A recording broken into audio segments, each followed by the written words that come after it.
오늘 말씀 제목은 세례는 예수와 연합하여 죽고 살아나는 것입니다. 세례는 예수와 연합하여 죽고 살아나는 것입니다 라는 제목을 가지고 말씀을 함께 나누기 원합니다.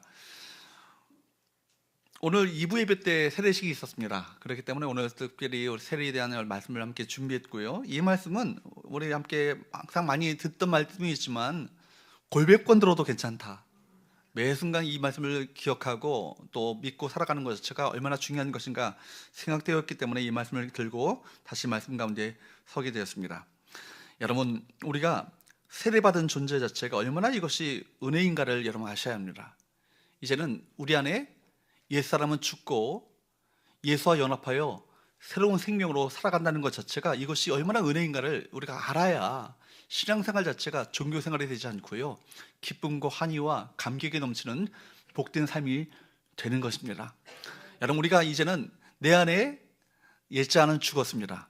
그리고 예수와 연합하여 새로운 생명된 바로 예수의 그리스도의 생명이 우리 안에 접붙임화되어서 바로 그렇게 살아가게 되는 것이죠.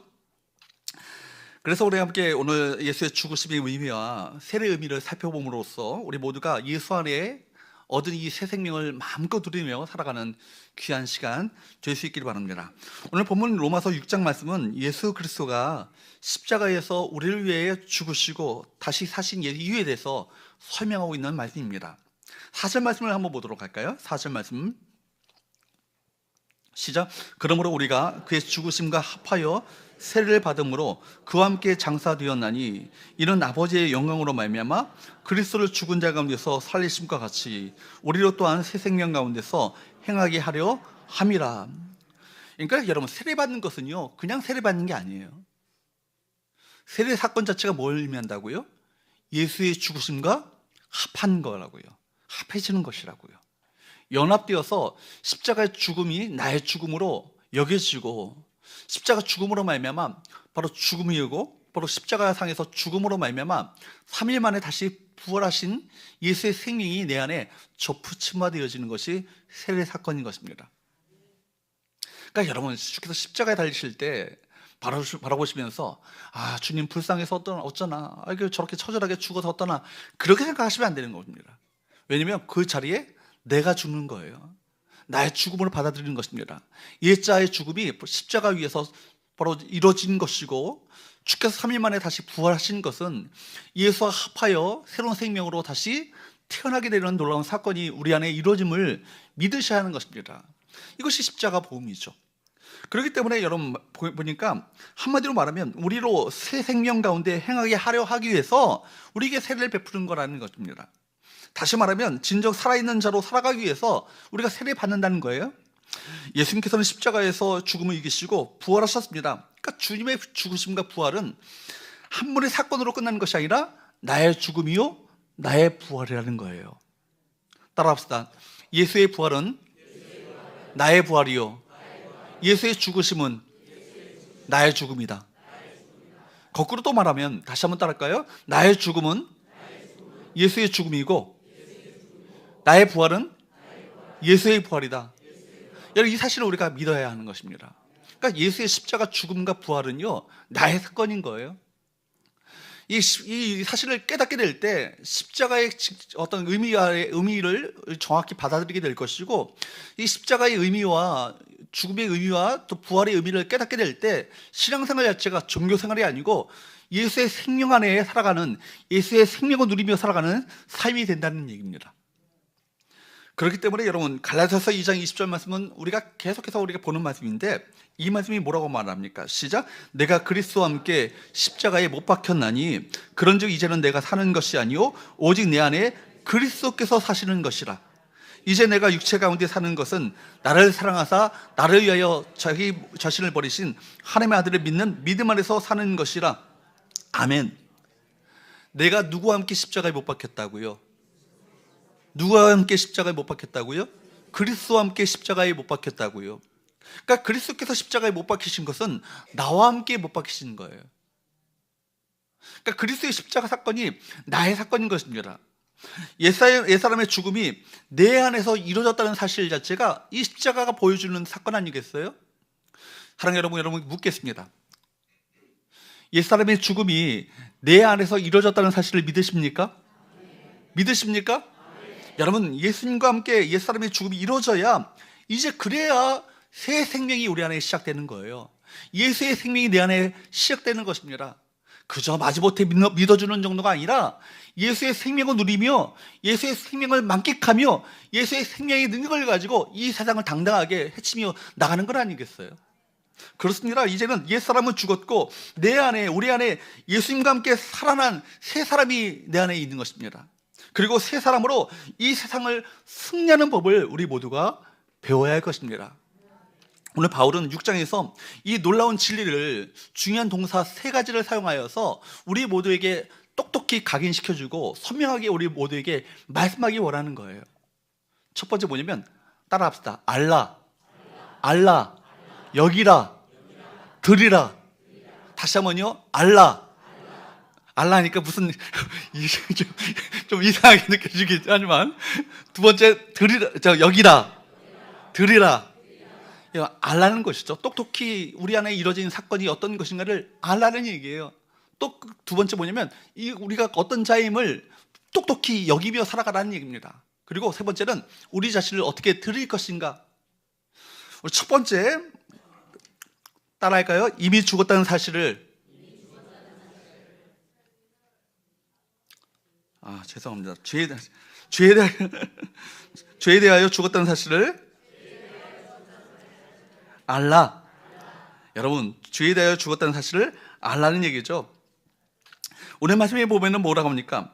우리가 가끔 신앙생활을 하면서 우리가 생각할 때, 실패할 때마다 뭐라고 해요? 제가 아직 덜 죽어서 그래요. 그냥 앞으로 죽어야 되겠죠. 이런 얘기를 합니다. 그런데 성경은 다르게 얘기하는 거예요. 앞으로 죽어야 된다는 얘기를 말하고 있지 않고요. 뭐라고요? 죽었다고요. 과거 완료라고요. 여러분, 우리는 예수 그리스도와 함께 십자가에서 이미 옛자는 죽은 존재가 되는 거예요. 살아계신 예수님을 나의 주님으로 영접하는 순간, 이제는 옛자는요, 이제 옛사람은 죽은 거예요. 이 사실을 우리 모두에게 말씀하고 있습니다. 이미 우리는 어떻다? 이미 죽었다는 거예요. 그래서 2절 말씀에 보면 뭐라고 합니까? 그럴 수 없느니라. 죄에 대하여 죽은 우리가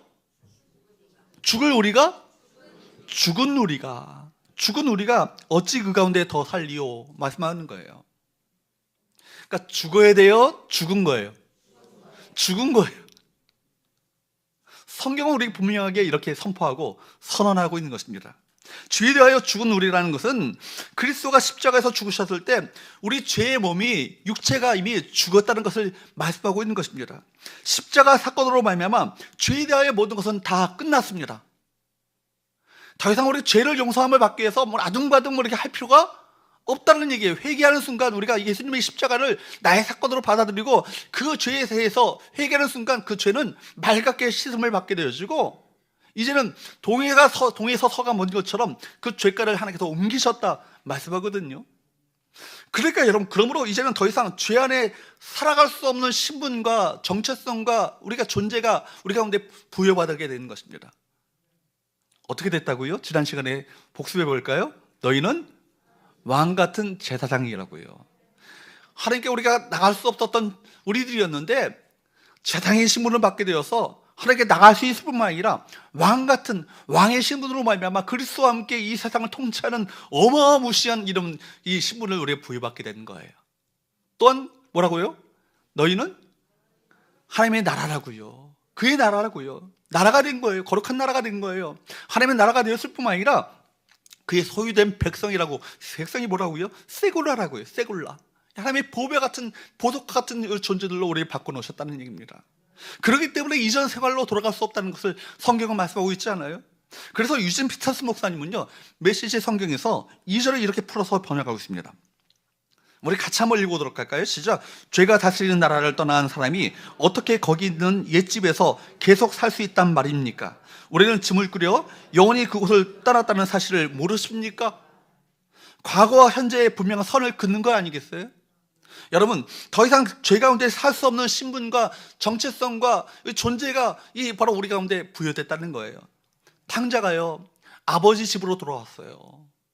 돌아왔는데 여전히 돌아와가지고 여러분 돌아와서 가락지를 끼고 새실을 신고 새 옷을 입고 아버지의 아들로서 엄청난 환대를 받게 됐는데 며칠 지나가지고 돼지가 먹었던 쥐염염매가 생각나네. 그 시궁창이 생각나네. 이러면 되겠어요? 그럴 수 없다는 얘기 아니겠어요?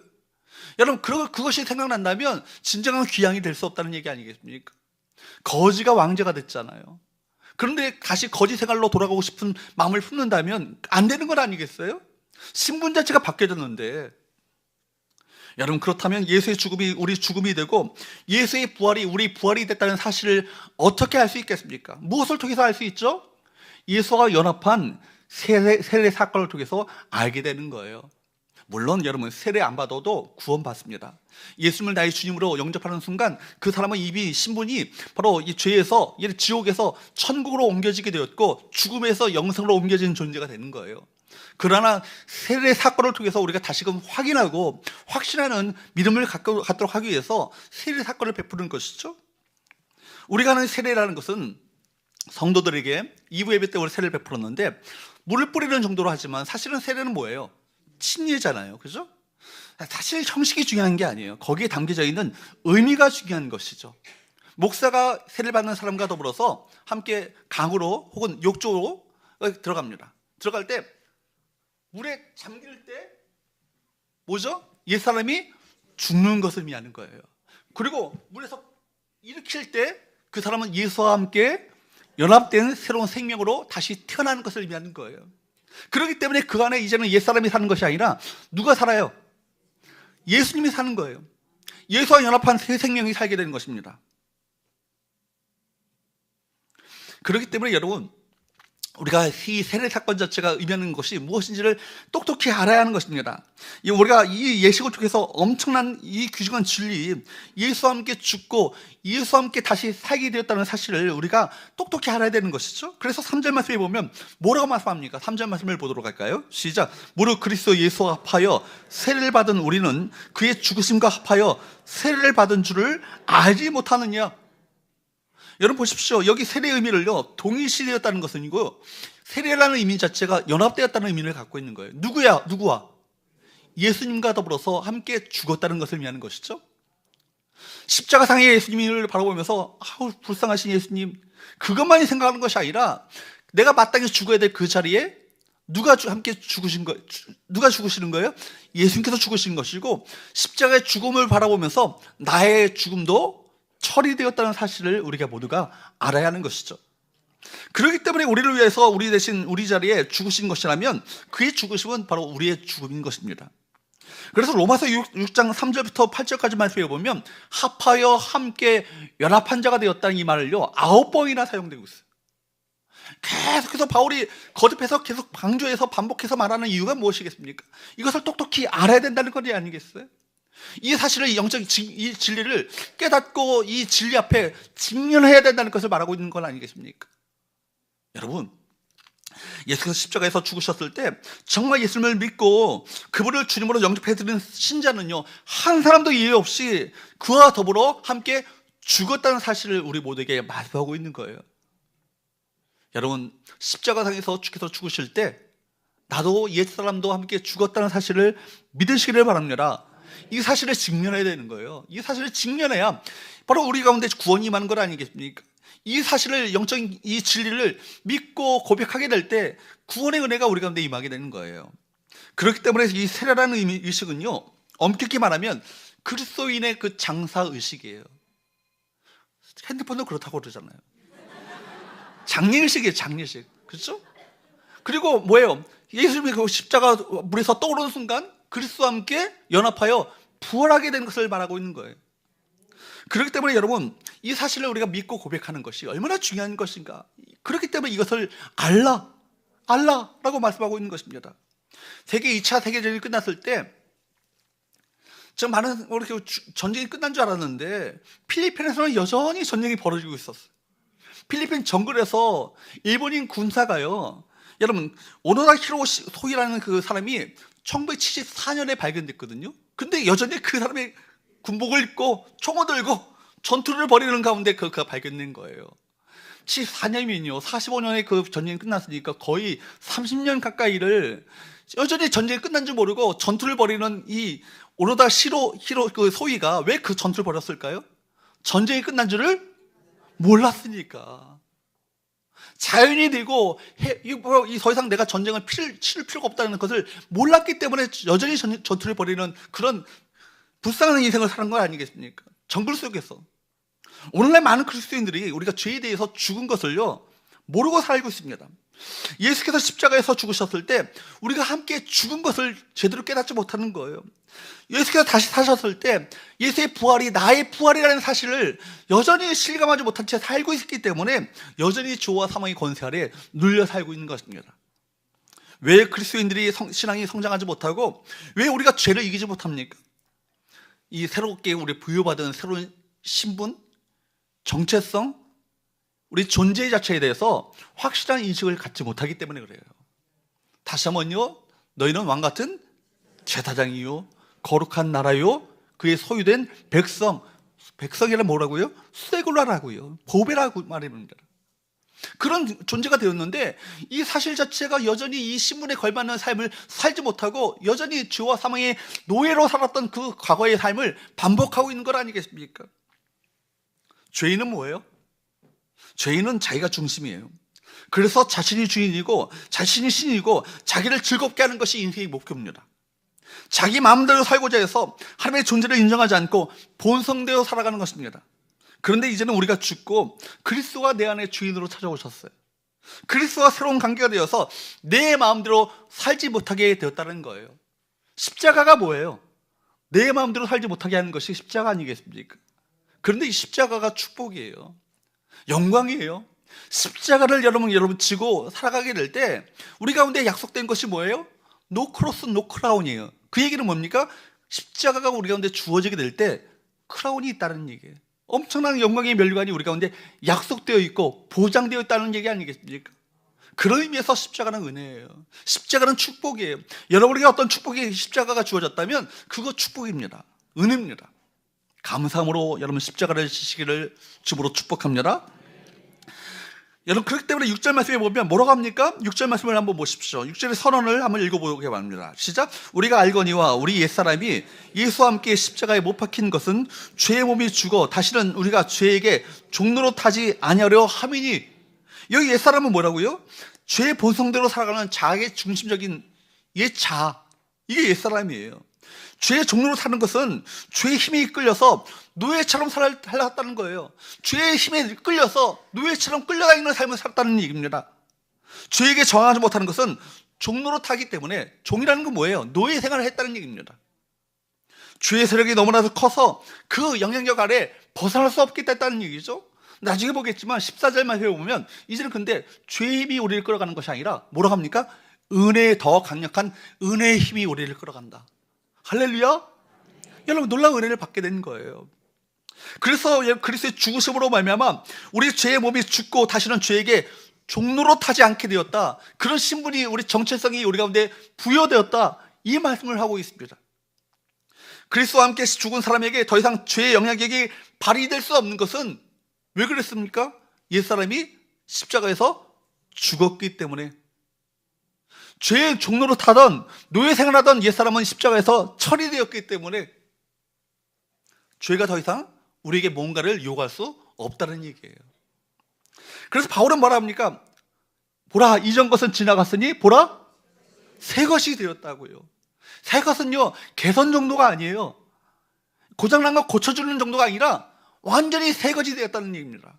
새로운 존재, 재창조 역사가 우리 가운데 일어났다는 얘기 아니겠어요? 우리 안에 새 시대가 열렸고 새로운 은혜가 와서 우리가 새 사람이 되었다라고 말합니다. 우리 신분이 명확하게 분명하게 바뀌어지게 된 것이죠. 그리스도 하나가 되어있고 내 안에 그리스도가 사시고 이제는 이전 상태로 돌아갈 수 없는 신분과 정체성이 우리 가운데 주어지게 되었다. 그렇기 때문에 여러분, 은혜 받은 사람이요, 이 은혜를 받은 사람이 이전의 삶으로 돌아가려고 한다면 지금 나에게 일어난 일이 무엇인지를 제대로 모르기 때문에 그렇게 삶을 살아가는 거예요. 많은 그리스도인들이 이처럼 자아가 죽었다는 이 복음을 듣고요 어리둥절하고 있습니다. 아직도 여러분 내 안에 정말 옛자가 살아 꿈틀꿈틀거리고 있는데 자꾸 이렇게 그렇게 믿겨지지 않는데 이거 자꾸 성경은 그렇게 말하고 있거든요. 이게 무슨 소린가? 이 생각이 드는 거예요. 왜 그래요? 사실을 믿지 않고 느낌을 믿으려고 하니까 그래요. 뭘 믿지 않고? 사실을 믿지 않고 느낌대로 신앙생활하니까 그런 거예요. 우리에게 필요한 것은 느낌이 아니라 뭐예요? 사실이에요. 성경이 말하고 있는 선언, 이 사실을 있는 그대로 받아들이는 것이 필요합니다. 지금 윤희섭 형제와 이만라 양이 결혼을 해가지고 일주일밖에 되지 않았잖아요. 그죠? 따끈따끈한 신혼부부입니다. 아직 여보 당신 자체가 좀 어색할지 모르겠어요. 그렇지만 이 부부는 아직 부부가 된 게 실감 나지 않고 믿기지지 않아도 이미 부부가 된 건 뭐예요? 사실이에요. 사실이에요. 여보 당신하는 것이 낯간지럽고 좀 오글거리는 것처럼 느껴지지만 충분히 그럴 만한 신분이, 정체성이 부여된 거예요. 5년 10년 살아야 부부가 된 게 아니라 뭐예요? 결혼식을 하고 서약을 하는 순간 이 부부는 결혼 이미 관계가 된 건 아니겠습니까? 마찬가지예요. 입양된 고아가요, 양부모의 집에 입양될 때요, 5년 10년 살아야 이 자녀의 권세가 주어지고 정말 그렇게 느껴져야, 믿겨져야 그렇게 신분이 그에게 부여되는 것이 아니라 입양되는 순간 부모에게 그 아이는 자녀가 되는 거예요. 할렐루야. 그렇기 때문에 로마서 말씀하고 있는 것은요, 우리가 의롭게 살아야 구원받는 것이 아니라 구원받았기 때문에 구원받은 자답게 살라고 말씀하고 있는 거예요. 로마서뿐만 아니죠. 바울 시락의 근간이 그거예요. 어려운 말로 직설법과 명령법의 관계거든요. 직설법이 뭐예요? 우리에게 신분을 우리가 그대로 있는 그대로 말씀하고 있는 것입니다. 우리가 어떤 존재가 됐다고요? 하나님의 자녀가 됐다고요. 의로운 존재가 됐다고요. 하나님의 백성이 되었다고요. 이제는 우리 안에 옛자가 살아 역사하는 것이 아니라 새로운 생명으로 재창조되었다고요. 이 사실을 말하고 있는 것이 직설법이죠. 그래서 바울 서신을 보면 그러므로라는 접속사가 굉장히 중요해요. 그러므로 하고서 뭐뭐 하라고 나옵니다. 명령법이 나오는 거예요. 너희 신분이, 너희 정체성이, 너희 존재가, 존재가 그렇게 변화되었기 때문에, 신분이 그렇게 변화되었기 때문에 그런 삶을 살라고 말하고 있는 것입니다. 그런 삶을 살았기 때문에 우리 신분이 부여되는 것이 아니라는 얘기죠. 어떻게 했기 때문에 우리가 신분이, 그 존재가 우리가 가운데 주어지게 되는 것이 아니라는 얘기입니다. 그렇기 때문에 그리스도의 죽으심으로 우리가 죄의 몸이 죽고 다시는 죄에게 종로로 타지 않게 되었다, 이 사실 자체를 우리에게 선포하고 선언하고 있는 것 아니겠어요? 그리스도와 함께 죽은 사람에게 더 이상 죄의 영향력이 발휘할 수 없다는 얘기죠. 발휘한다면 우리가 속고 사는 거예요. 더 이상 더 큰 강력한 영향력이 우리를 끌어가는데 그 힘이 뭐라고요? 은혜의 힘이라고요. 할렐루야. 더 이상 죄가 무엇을 요구할 수 없게 됐다는 얘기입니다. 바울은 새로운 시대가 열렸고 새로운 은혜가 와서 우리가 새 사람이 되었다는 사실을 똑똑히 분명히 이것을 강조하고 있는 거예요. 우리 신분이 너무나도 분명해진 것입니다. 그리스도와 하나가 되고 내 안에 그리스도가 사시고 다시는 이전의 상태로 돌아갈 수 없는 신비한 놀라운 기적이 우리 가운데 일어나게 된 거예요. 할렐루야. 이 사실을 우리가 직면해야 되는 거예요. 이걸 분명히 알고 기억해야 합니다. 두 번째 뭡니까? 따라할까요? 그리스도와 연합한 자로 여기라. 두 번째 중요한 동사가 뭐라고요? 여기라라고요. 끊임없이 우리가 의식하는 거예요. 기억하는 거예요. 떠올리는 거예요. 이게 신앙생활이에요. 그렇기 때문에 본문은요, 우리 그리스도인들이 죄에 대해서 죽은 자가 될 뿐만 아니라 계속해서 우리 자신을 그런 자로 여기며 살 것을 우리에게 말씀하고 있는 것입니다. 여러분 11절 말씀을 볼까요? 시작. 이와 같이 너희도 너희 자신을 죄에 대하여는 죽은 자요 그리스도 예수 안에서 하나님에 대하여는 살아있는 자로 여길지어다. 여길지어다. 여기라는 얘기죠. 이 여기라는 말 자체가 히라보로 로기조마이란 말이에요. 로기조마이라는 말 자체가 1차적으로 계산하다 뜻을 갖고 있어요. 계산하는 건 뭐예요? 대충 이거 그냥 한 10,000원 대충 쳐. 그런다고 계산하는 게 아니죠. 계산은 뭐예요? 정확하게 8,000원이면 얼마가 거스름들을 줘야 되고 얼마가 우리가 받아야 될지를 계산하는 것이 계산 아니겠어요? 재정부에서 계산하다 보니까 헌금을 이렇게 하는데 계산하는데 100원이 틀렸어. 100원이 안 맞아. 근데 100원 때문에요, 재정부가 2시간 3시간을 다시 계산하더라고요.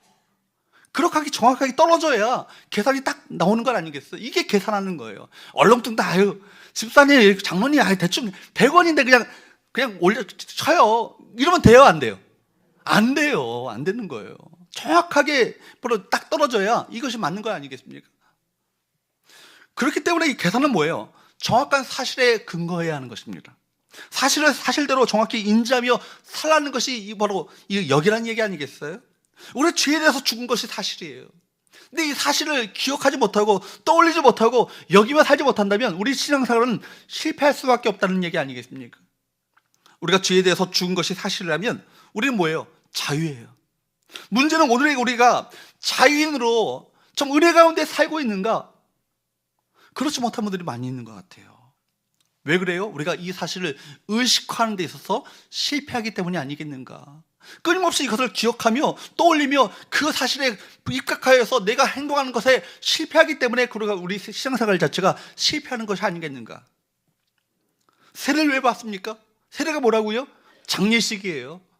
뭐가 죽은 거라고요? 옛사람이 죽은 것이라고요. 우리 예수 안에서 죽은 것을 확인하는 것입니다. 물속에 들어갈 때 옛자가 죽은 것을, 처리된 것을 분명히 똑똑히 보는 게 세례예요. 그러니까 세례를요, 개인적으로 주지 않고 성도들 앞에서 세례를 베푸는 이유가 뭐예요? 성도들도 이 사실을 똑똑히 확인하고 나도 이렇게 바로 예수 그리스도 안에서 죽은 자임을 확인하는 시간이 세례의식을 이 예배 가운데 베푸는 건 아니겠습니까? 물에서 나오는 것은 뭐예요? 예수 그리스도와 연합한 자로 다시 새로운 존재로 다시 부활하게 된 것을 말하는 거예요. 여러분, 그렇기 때문에 이 본문 4절 5절 말씀이 바로 그것이죠. 4절 말씀을 보도록 할까요? 5절 말씀을 볼까요? 시작. 그러므로 우리가 그의 죽으심과 합하여 세례를 받음으로 그와 함께 장사되었나니 이는 아버지의 영광으로 말미암아 그리스도를 죽은 자 가운데서 살리심과 같이 우리로 또한 새 생명 가운데 행하게 하려 함이라. 만약 우리가 그의 죽으심과 같은 모양으로 연합한 자가 되었으면 또한 그의 부활과 같은 모양으로 연합한 자가 되리라. 세례받은 자는요, 자신의 장례식을 치르고 사는 사람이라고 성경은 똑똑히 우리 모두에게 말하고 있지 않습니까? 장사된 거라고요. 장례 치른 거라고요. 그러니까 이 장례식은, 그런데 이 장례식이긴 장례식인데 슬픈 장례식이 아니야. 어떤 장례식이에요? 축제의 장례식이에요. 기쁜 장례식입니다. 왜 그렇습니까? 죄의 종로로 사던 옛사람이 장례식을 통해서 바로 죽은 바 되었기 때문입니다. 여러분, 그런데 많은 그리스도인들에게 있어서 이 믿음이 분명치 않아요. 옛사람이 죽었음을 믿지 못한 채 죄만 용서받기를 원하는 거예요. 그래서 죄 짓고 또 회개하고 죄 짓고 또 회개하고 반복하는 거예요. 그러다가 회개도 시들어지고, 내가 뭐 예수님인가? 내가 뭐 사도 바울인가? 그냥 뭐 이렇게 그냥 부끄러운 그냥 지푸라기 구원이라도 받아야지 뭐. 이러다가 마음 가운데 완악함, 죄에 대해서도 느슨해지고 죄에 대해서도 더 이상 회개할 마음이 더 이상 생기지 않는 거예요. 내가 뭐 어떻게 이렇게 살겠어? 그러니까 여러분, 완악한 어떤 심령으로 변해버리는 거 아니겠습니까? 왜 그럴까요? 자신이 죽었다는 사실이 느껴지지 않으니까. 4절 5절 말씀이 말하는 게 뭐예요? 세례는 이례적 사건이지만 그렇기 때문에 여러분, 이 사건을 기억하고 적용하는 것은 이례적 사건으로 끝나는 것이 아니라 계속되어야 한다는 거예요.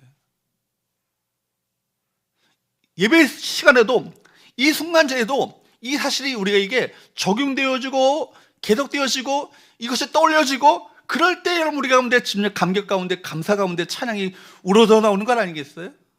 은혜가 얼마나 큰 은혜인지를 아는 사람만이 예배를 예배답게 드립니다. 그러니까 예배 드릴 때 예배자의 가장 첫 번째 신분은 어떤 신분이에요? 죽은 자의 신분이에요. 죽은 자의 신분으로 주 앞에 서야 합니다. 내가 죽은 자가 되었고 내 안에 누가 있다. 예수의 생명과 연합된 새로운 생명으로 이 바로 주 앞에 나올 수 없는 자가 이렇게 나와서 예배할 수 있다는 것 자체가 이것이 기적인 거예요. 그죠? 그래, 여러분, 찬양 한 구절 부르더라도 어떻게 찬양하셔야 돼요? 정말 감격하면서 찬양하셔야 되는 거예요. 감사하면서 한 소절 한 소절에 나를 담아서 바로 새로운 생명을 주신 이 은혜에 대해서 감격하면서 이 찬양을 불러야 되지 않겠습니까? 그래서 여러분 고린도전서 15장 31절 말씀에 보면 바울은 자신에 있어서 자랑이 무엇인지를 알았던 사람이에요. 뭘 자랑했습니까? 시작. 형제들아, 내가 그리스도 예수 우리 주 안에서 가진 바 너희에 대한 나의 자랑을 두고 단언하노니 나는 날마다 죽노라. 바울의 자랑이 뭐예요? 나는 날마다 죽는다는 거예요. 이걸 여러분 선포하고 살았습니다.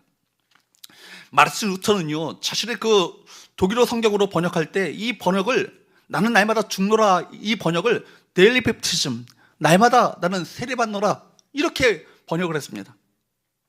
무슨 얘기입니까? 날마다 죽노라는 걸 날마다 세례받노라, 세례 사건을 통해서 내가 어떤 존재가 된지를 날마다 기억하며 살았다는 얘기죠. 여러분, 율법으로 행하여 죽고 은혜로 살고 옛자는 죽고 그리스도로 살고 상처받았던 옛자 죽고 이제는 그리스도 안에서 새로운 생명으로 치유받고 회복된 자로 살게 되어지고, 이제는 죄에 대하여 죽고 의에 대하여 살고 절망에 대해서 죽고 이제는 소망 가운데 살게 되어지는 그런 존재로 바뀌어지게 되었다. 할렐루야. 여러분, 그렇기 때문에 날마다 세례받노라, 바울은 이렇게 신앙생활을요 이렇게 정의하고 있는 거예요. 아니, 날마다가 아니라 뭐예요? 매 순간 나는 세례받노라. 여러분, 매 순간 세례 사건이 우리 가운데 이루어져야 합니다. 매 순간 나는 죄에 대하여 죽고 그리스도와 함께 새로운 생명으로 거듭나게 태어나게 되는 것을 매 순간 이거 느끼며 살아가는 것이, 이것이 뭐예요? 신앙생활이요, 이것이 은혜 받은 자의 삶이라는 거예요. 과거에 미국에서 노예 해방이 이루어진 후에도 한동안 노예 자리에 있었던 이들이 있었다고 하지 않습니까? 왜 그렇습니까? 과거 노예 신분에 익숙해지니까 이 생활을 떠나가고 싶지 않은 거예요. 그러니까 여전히 종로 타고 싶고 노예 생활하고 싶은 거예요. 이게 편안하거든요. 그들이 자연이라는 사실 자체가 실감나지 않는 것이죠. 그들에게 필요한 것은 무엇입니까? 자연으로서의 새로운 자연으로서의 새로운 어떤 삶, 이거에 대한 의식화가 필요한 것이죠. 너는 더 이상 노예가 아니야. 자유롭게 살 수 있어. 해방된 자로 살 수 있어. 이 사실을 그들에게 각인시켜 줄 필요가 있는 것이죠. 마찬가지예요. 바울은 이런 마음을 가지고 그들에게 말했던 것입니다. 나는 날마다 죽노라. 날마다 죽는다는 것은 뭐예요? 예수 생명으로 다시 매 순간 거듭나고 태어난다는 것을 의미하고 있는 것입니다. 우리는 이미 죽었지만 이 사실을 확인함으로써 다시는 이 죄에 대해서 죄의 자리에 놓지 않으려는 결단이 우리 가운데 날마다 있어야 되는 것이죠. 어느 날 종교개혁자 루터에게 학생들이 찾아와가지고 물었다지 않습니까? 선생님, 어떻게 하면 그 수많은 사단의 유혹과 시험을 어떻게 이길 수 있겠습니까? 어떻게 이기셨어요? 또 물었던 거예요. 그랬더니 루터가 이렇게 대답했다고 합니다. 그래요, 사탄이요 지금도요 저에게 계속 찾아와가지고, 지금도 너무나 얼마나 자주 찾아와가지고 내 마음의 문을 두드리는지 모릅니다. 그때마다 제가 나가지 않고요, 그리스도가 나를 대신하여 나갑니다. 문을 열고 왜 찾아왔냐고 그리스도께서 물으십니다. 그랬더니 사탄이, 이 집에 루터가 살고 있죠? 물어보면 주님께서, 과거에는 루터가 살았지, 그렇지만 내가 이 집에 내가 살고 있다. 그러면 그 말을 듣고 사탄이 주랭랑을 친다는 얘기예요. 그렇게 함으로써 바로 내가 시험을 이기는 방법은 바로 이것입니다. 그리스도께서 결국 내 안에 사심을 확인하며 그리스도께서 내 마음을 주장하고 계심을 날마다 떠올리는 것, 이것이 사단의 시험과 유혹을 이길 수 있는 비결이라는 것을 말했던 것이죠. 여러분, 정말 죽은 자는요 유혹받지 않아요. 정말 죽은 자는요 상처받지 않아요. 죽었는데 뭐 상처받을 자가 어디 있어요? 그렇죠? 상처받을 자존심이 어디 있냐고요. 죽었는데. 죽은 자는요 분노하지 않아요. 그래도 죄가 고개에 들거든 우리 자신에게 소리치십시오. 넌 죽었어. 내 죄 때문에 예수께서 십자가에 죽으셨을 때 너도 함께 죽은 거야. 너는 더 이상 상처받을 자로 살아가는 것이 아니라 예수와 연합된, 치유되고 회복된 새 생명으로 살아가는 거야. 이 사실을 날마다 외치시기를 주으로 축복합니다. 사실은 이 내용이 301 오늘 첫 시간에 가르쳐야 될 내용들인데, 그렇습니다. 죄에 속한 우리 옛사람이 죽은 것을 날마다 선포하며 살아가시는 저와 여러분 되시기를 주으로 축복합니다. 세 번째, 첫 번째가 뭐였죠? 어떤 동사예요? 알라고요. 죄에 대하여 죽었음을 알라고요. 두 번째 뭐라고요? 여기라고요. 예수와 연합한 자로 살아났음을 날마다 여러분 사는 자로 날마다 여기며 살라고요. 세 번째, 드리라고요. 어떻게 드리라고요? 우리를 하나님께 의의 무기로 드리라는 거예요. 의의 무기로 드리라. 여러분 11절 말씀 한번 볼까요? 시작. 이와 같이 너희도 너희 자신을 주에 대하여는 죽은 자로 그리스도 예수 안에서 하나님께 대하여는 살아있는 자로 여길지어다. 그렇게 여길지어다 말했는데 이렇게 여기 끝나지 않아요. 더 나아가 주에 대하여 죽은 자로 알고 여길 뿐만 아니라 이제는 어떤 자로 살아갈 것인가를 그 이후에 말씀하고 있습니다. 이제는 하나님과의 관계 안에 살아가는 존재이기 때문에 너희가 어떤 존재로 살아갈 것인가를 우리에게 말씀하고 있죠. 그래서 여러분 구체적인 지침을 12절 이하에서 전달하고 있습니다. 12절 13절 말씀을 볼까요? 시작. 그러므로 너희는 죄가 너희 죽을 몸을 지배하지 못하게 하여 몸의 사욕에 순종하지 말고 또한 너희 지체를 불의 무기로 죄에게 내주지 말고 오직 너희가 자신을 죽은 자 가운데서 다시 살아난 자 같이 하나님께 드리며 너희 지체를 의의 무기로 하나님께 드리라. 여러분 우리가 아무리 말씀과 성령으로 거듭났다 할지라도 죄의 본성에 찌꺼기가 남아있어요. 죄의 약한 속성을 지녔습니다. 죄의 유혹을 받으면 그 죄에 쉽게 반응하고 동조하는 속성을 지녔어요. 그래서 여기 나오는 너희 죽을 몸, 너희 지체, 너희 자신 다 같은 말이에요. 너희 자신을 죽은 자 가운데서 다시 살아난 자 같이 하나님께 드리며 너희 지체를 의의 무기로 하나님께 드리라. 근데 저는 이 말씀을 묵상하면서 의의 무기, 불의 무기와 의의 무기, 특별히 바울이 무기라는 이 단어를 사용하고 있음에 주목하고 있습니다. 뭡니까? 우리가 이렇게 살아가는 것 자체가 뭐예요? 영적 전쟁이라는 거예요. 불의 무기로 내 자신을 내주게 된다면 그 순간 우리가 하나님에게 지고받는 것이죠. 반면에 의의 무기로 우리 자신을 하나님께 드린다면 이 영적 전쟁에서 승리하게 되는 것 아니겠어요? 그렇기 때문에 사탄과의 영적 전쟁에서 승리하는 무기가 된다는 것입니다. 도둑이요, 내가 도둑질 하지 말아야지, 과거를 청산하고 살겠다고 하면서 그냥 가만히 있다면 어떻게 될까요?